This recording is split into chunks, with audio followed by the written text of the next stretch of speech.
विजयनगर नामक एक गांव हुआ करता था। उस गांव में श्याम नाम का एक लकड़हारा हुआ करता था, जो अपनी पत्नी और दो बच्चों के साथ एक छोटे से घर में रहता था। शाम सुबह होते ही लकड़ियां काटने जंगल चला जाया करता था। फिर कटी हुई लकड़ियों को इकट्ठा करके उसको बाजार में बेच आया करता था, और उससे जो भी उसे पैसे मिलते उससे वह अपना और अपनी बीवी बच्चों का पेट भरता था। ऐसे ही शाम रोज जंगल जाया करता और लकड़ियां काटकर उसे बाजार में बेच आया करता था। ऐसे ही कुछ दिन बाद बरसात का मौसम शुरू हो गया था और दिन रात बारिश होती रहती थी, जिस वजह से जंगल के सारे पेड़ गीले हो चुके थे। इस वजह से शाम लकड़ियां भी नहीं काट पा रहा था। लकड़ियां ना काट पाने की वजह से शाम को दो वक्त की रोटी के लिए भी पैसे नहीं मिल पा रहे थे। ऐसे ही एक दिन शाम और उसकी पत्नी दोनों मिलकर बातचीत कर रहे थे। अगर ऐसे ही बारिश होती रही तो मैं लकड़ियाँ काटने कब जाऊँगा? अगर लकड़ियाँ नहीं काटूंगा तो पैसे कहाँ से आएंगे? और दूसरा कोई काम भी नहीं है हमारे पास जिससे कि पैसे आ सके। हे भगवान, ये बारिश कब बंद होगी? अब आपका ही सहारा है।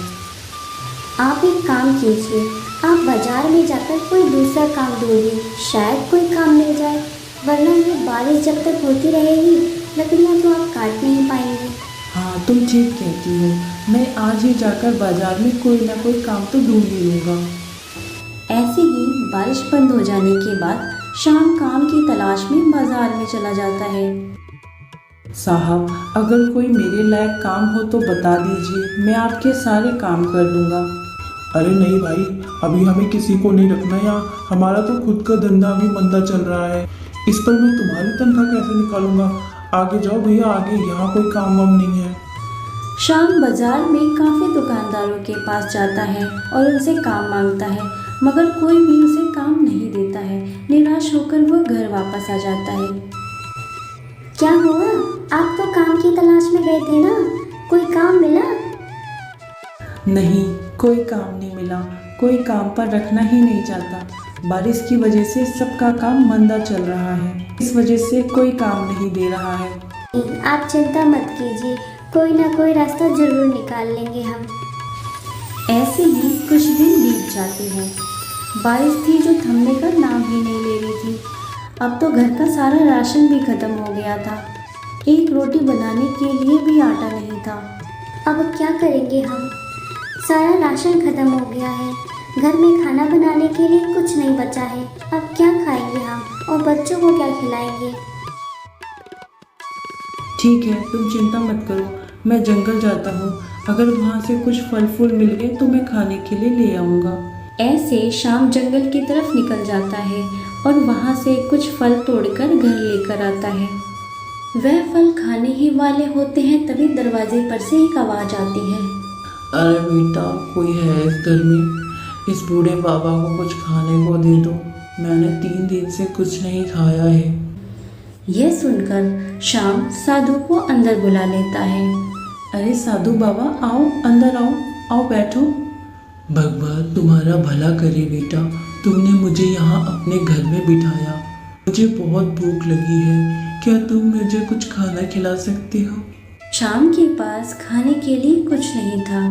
अभी वह जंगल से कुछ फल तोड़कर लाया था, बस वही था उसके पास। वह साधु के पास फल लेकर आता है और साधु बाबा से कहता है, बाबा, खाने के लिए तो मेरे पास बस ये फल ही है जो मैं आपको दे सकता हूँ। इस पर बाबा कहते हैं, अरे बेटा, ये तो मेरे लिए पर्याप्त होगा, इसी से मैं अपना पेट भर लूँगा। ठीक है बाबा, आप ये खाइए और मैं आपके विश्राम के लिए बिस्तर लगा देता हूँ।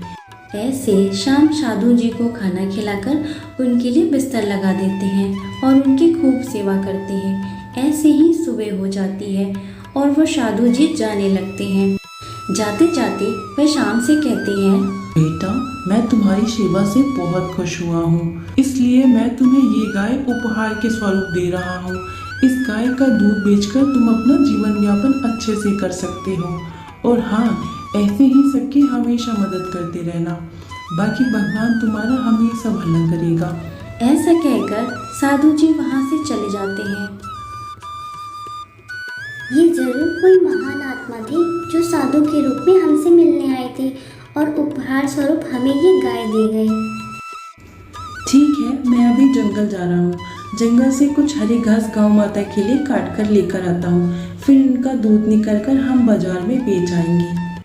ऐसे शाम जंगल जाता है और जंगल से खूब सारी हरी हरी घास गौ माता के लिए काट कर ले आता है। इसके बाद वह हरी हरी घास गौ माता को खिलाता है और फिर गौ माता का दूध निकालता है। जैसे ही वह गौ माता का दूध निकालने लगता है, बाल्टी गौ माता के दूध से बहुत जल्द ही भर जाती है। ऐसे ही 1 2 3 4 बाल्टियां भर जाती हैं। ये देखकर श्याम और रमा हैरान हो जाते हैं। कहीं ये गौ माता जादुई तो नहीं? हे भगवान, आपका लाख लाख शुक्र है, आपने इस मुसीबत की घड़ी में हमें उपहार स्वरूप ये गौ माता दी। ऐसे शाम बाजार में जाकर सारा दूध बेच आता है और आए हुए पैसों से वो राशन खरीद कर लाता है।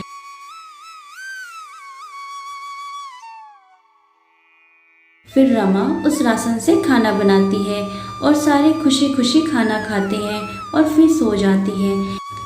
ऐसे ही शाम रोज जंगल जाकर गौ माता के लिए हरी हरी घास काट कर लाता, फिर उनको खिलाता और गौ माता का दूध निकालकर उसे बाजार में बेच आया करता था। इससे शाम के हालात पहले से काफ़ी अच्छे हो गए और सारे मिलकर खुशी खुशी अपना जीवन यापन करने लगे।